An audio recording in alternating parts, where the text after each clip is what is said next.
Well, thank you. It's great to be here.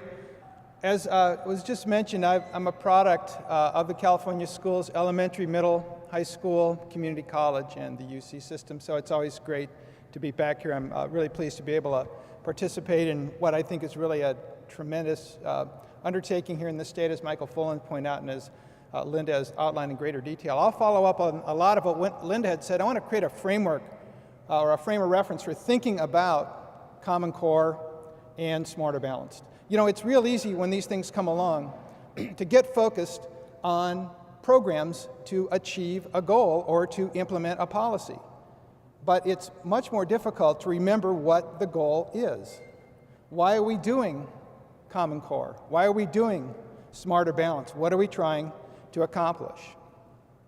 And I'd suggest to you that implementing the Common Core and preparing students well for college and careers is going to require more than a compliance-oriented mentality. And Michael mentioned the challenge with the LCAPs to not turn them just into a procedural activity where people are filling in a form and sending it off to Sacramento. And thinking about these tests and what they mean for schooling is going to require more than just keeping on doing what we're doing more or less as we're doing it. And I saw a survey last year of teachers that said about 2/3 of respondents said they would change little or nothing about what they're teaching in response to the Common Core. Well, that's really kind of frightening in a sense to think that we're going to put all of this into place and people look at it and say, well, this doesn't really have a great deal of effect on what I actually do then in the classroom. So I think we have to look at to what degree are we ready to redesign the system. And from my point of view, it's having a clear focus on what the outcome is. The Common Core standards have as their focal point a set of standards at the 12th grade that are college and career readiness oriented. And I think this goal is one that we're increasingly now believing that schools should be places where students get an education sufficient to enable them to keep learning beyond high school. It doesn't mean everyone goes to a 4-year college, but it means everyone is capable of learning beyond high school. I remember when I was a high school administrator, when about this time of year as graduation was rolling around and we were doing the crazy dance for credits. Does anyone ever, you know, when a kid's a half a credit short and you're going to the library, file things or whatever it is. And the whole idea was, you know, kids were really disturbed if they weren't going to be able to walk across that stage. You know, mom and grandma are going to be there. As if something magical were going to happen by walking across the stage. You know, it's a little bit like the Wizard of Oz. Y'all remember when I guess it was the Tin Man got his diploma. No, it was the Scarecrow, wasn't it? The Scarecrow got the diploma, and by the way, and he was then educated. And did y'all remember what the evidence of being educated was in the Wizard of Oz? He could recite the Pythagorean theorem. Okay, so I think, you know, walking across the stage is probably not enough anymore. It's what you can do subsequent to your education and with your education. So let's think about college and career readiness as a goal, as a purpose for the Common Core, as a purpose for Smarter Balance, as a component of a larger picture. But I want to give you that larger picture now and then think about what the evidence is that's going to help not only help schools know if they're doing a good job, but help students really be ready for college and careers and a bright future. Let's think about college and career readiness as students who possess the content knowledge, which we're talking about here with Smarter Balance, but also learning strategies, learning skills, and a series of techniques that let them take control of their learning and prepare them for the type of environment they're going to see in post-secondary education, whether they enter a career training program, the military, a technical trade program, or a 4-year institution. Now, our research analyzing what goes on in post-secondary programs tells us that not every program requires exactly the same set of knowledge and skills. Now, this is a little bit, you know, sort of obvious and shocking at the same time, because when we measure accountability and when we test at the high school level in particular, we operate under the assumption that one cut score is good for everyone, that if you can reach a certain point, you're ready for every future. Well, in fact, students can be stronger in some areas and weaker in others and still go on to succeed in post-secondary education. Knowing something about what students, about their interests, about what they want to do with their lives is extremely important in understanding how ready they are. And yet schools do very little systematically to help students develop their interests.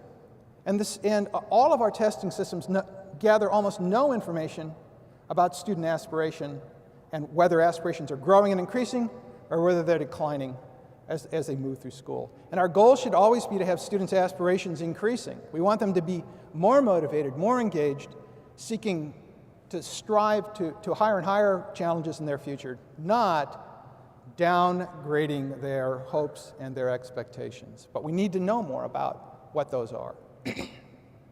So when we think about college and career readiness, we want to think about student interests and goals. We want to think about a variety of knowledge and skills, not just one set. And as Linda's noted, now the point I'll make again in a moment, is Common Core is a subset of college and career readiness, and Smarter Balanced is a subset of Common Core. So there's more to it than just the reading, writing, and math. We want to think about a wide range of post-secondary options for students and not develop a stereotypical mentality that says the only way to succeed is in a four-year institution. However, we want to push all students to be as fully college ready as possible so they have as many options open to them as are available in this state and in this system, which is a lot of options. You know, a lot of definitions about what we want to focus on for readiness is if a student lacks remediation. And in some senses, the EAP, or the Early Assessment Program of the CSU system that is embedded in the state, focuses on if you reach a certain level, then you can avoid remediation. That's great. That's a good thing to do. But we want our definition to focus on success, what you can do, not just what you cannot do. We want to say, how prepared are you to succeed, not just can you avoid remediation. All of this puts the student at the center. You know, it's almost a cliche to say this, but it gets lost in all of the policy discussions very quickly. And the focus is on adults, it's on institutions, it's on procedures and processes. It's not on the student. And what I'm going to talk about from here, the rest of this few minutes that I have, is to focus on things about students, about information related to students, about the data that we need and the assessments that we use. So let's think about the student as at the center of all of this. So our research done over the last 15 to 20 years, where we've looked at what it really takes to succeed in post-secondary education, has led to the development of a model. If you'd like any more information about this, it's contained in a book of mine that just came out called Getting Ready for College Careers and the Common Core, what every educator needs to know. Also, I should mention this presentation is going to be available for download, and that'll be on the last slide if you want to capture that as well, because I am going to go a little quickly. The four keys are key cognitive strategies, key content knowledge, key learning skills and techniques, and key transition knowledge and skills. Students need to be able to think, know, act, and go. And what this means really is that it's not just enough to acquire information, you've got to do something with it. So the know part is that acquisition, and some of those items Linda showed from the CST, those are know kind of items in a sense, where you're just collecting information. The think items are when you have to apply information. You have to do something with it, particularly in non-routine ways. And some of the tasks she showed starts to get more towards that. The act part is being able to take control of your learning. And think about the skills that students have as learners. And some students are very effective learners. It's not that they're smart, it's that they're effective learners. And I think the more we can move away from aptitude as an explanation for success toward effort, I think the better off we'll be, because we can teach students to exert effort efficiently through effective learning techniques. So acting on their learning and taking control and ownership of it, extremely important. And then finally, the go part is making this transition from high school to college. In the US, we've managed to create the most complicated system of going from high school to college of anywhere that I've found in the world. And if any of you who in this room might have a child who's been involved in the college application process, either your own child or someone in your school, you know what I'm talking about, the complexity involved in managing not only the choices of over 4,000 institutions, but all of the forms, all of the information you need to get, all of the financial aid issues, and it all has to be managed by, in essence, the student. And most of the time, it's a brand new experience. Anybody here a firstborn child, by the way? And what was it like having your parents experiment on you as they got you ready for college? And then that second and thirdborn had a lot better deal, I would imagine. So you know what I mean? It's a system where it's a trial and error type of a system. So the four keys, they have a lot of components to them, more than we can talk about today. I'm going to touch on a couple of them. So we're going to go on beyond this slide, and I would say download the presentation if you'd like to spend a little more time on really getting to understand the depth of all of this, but I have a couple summary slides that illustrate this. So the think part, which once again I want to emphasize is so important, it's the processing of information. It's the moving of information back and forth between working memory and long-term memory. That's what cognitive psychologists think about when they're talking about learning. It's moving information back and forth between working memory and long-term memory. And some of the questions that Linda showed you didn't require much moving back and forth of information, whereas others of those questions required a whole lot of moving information back and forth. That cognitive processing is what we're after. Many of the elements that you see in this cycle here are included directly in the Common Core. Things like research, things like analyzing and evaluating, organizing and constructing an argument, even developing learning strategies and coming up with some hypotheses. These are in the standards, but we don't think about combining them into a model. And I think that's what's important. It makes it difficult for students to create integrated learning perspectives on learning, is that we're teaching the parts and the pieces. And I worry so much about the Common Core getting turned into a bunch of parts and pieces, and then it getting all translated into test prep for SBAC. And I think it's just not going to work if we break it down like that and students don't see this holistically. And certainly, it won't work if our teachers don't see this much more holistically. So a model in which we integrate and connect all of the parts of the thinking and analytic process becomes much more powerful than one where we try to do each thing alone. Well, this has happened to me before, where I swear to you the print on this was bigger on my computer. And it's not an eye test. Okay.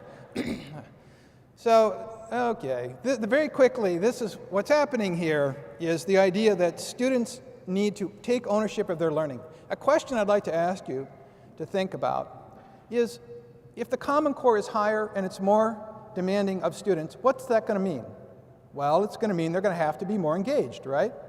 Because we can't just compel students to process information more deeply.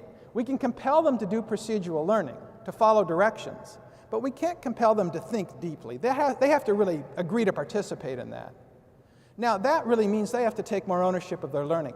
The cycle that's explained here starts with motivation and engagement and goes to goal setting and something. Goal setting is the important part. So if you're motivated and engaged, it enables you to be able to set goals. And having goals then lets you become much more in control of your learning. You become self-efficacious. You have self-efficacy.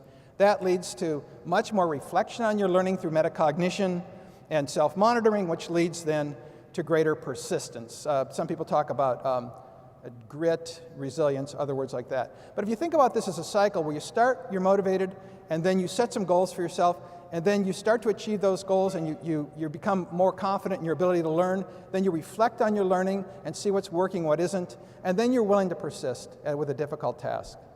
That's what you need to be able to do well with the Common Core, with smarter balances, more challenging tasks.